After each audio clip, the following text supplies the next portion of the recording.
आकाशवाणी नागपूर हेमांगी कुलकर्णी आपल्याला ठळक बातम्या देत आहे। GEM अर्थात गव्हर्नमेंट ई मार्केट प्लेसनं 2024-25 या आर्थिक वर्षात 1,30,000 कोटी जणांचा आरोग्य विमा, जीवन विमा आणि अपघात विमा उतरवला अशी माहिती वाणिज्य आणि उद्योजकता मंत्रालयानं दिली आहे। या वर्षात GEMनं 10 लाख रोजगार दिल्याचंही मंत्रालयानं सांगितलं।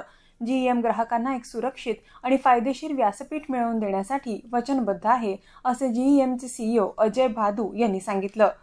डिजिटल शिक्षणाच्या दिशेने महाराष्ट्राची वाटचाल सुरू असून महाज्ञानदीप या ऑनलाईन पोर्टलच्या माध्यमातून शैक्षणिक सुविधांचं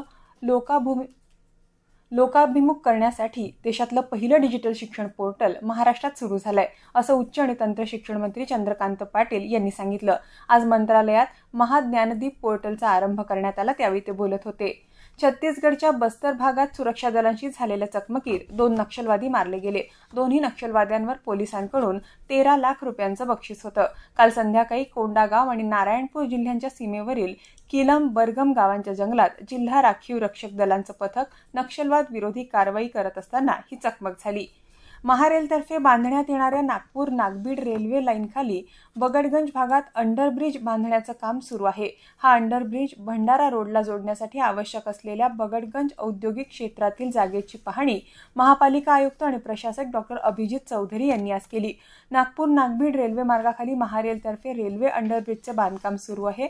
या अंडरब्रिजला भंडारा रोडला जोडण्यासाठी जागेची आवश्यकता आहे। या क्षेत्रात महानगरपालिकेतर्फे नागरिकांना भाडेपट्टीवर जागा देण्यात आली असून 18 मीटरचा रस्ता सुद्धा विकास आराखड्यामध्ये दर्शवला आहे। या रस्त्याला अंडरब्रिज जोडले तर नागरिकांना सुविधा प्राप्त होईल, असं महारेलच्या अधिकाऱ्यांनी सांगितलं आहे। मुंबईतल्या वानखेडे स्टेडियमवरच्या एका स्टँडला विश्वविजेत्या भारतीय क्रिकेट संघाचा कर्णधार रोहित शर्मा याचं नाव देण्यात येणार आहे। मुंबई क्रिकेट असोसिएशननं काल झालेल्या बैठकीत हा निर्णय घेतला। आणखी 2 स्टँडचं नामकरण BCCIचे माजी अध्यक्ष शरद पवार आणि माजी क्रिकेटपटू दिवंगत अजित वाडेकर यांच्या नावे करण्याला या बैठकीत मान्यता मिळाली। याबरोबरच हे ठळक बातमीपत्र संपलं। या पुढील ठळक बातमीपत्र रात्री 8:42 ऐकता येईल। नमस्कार।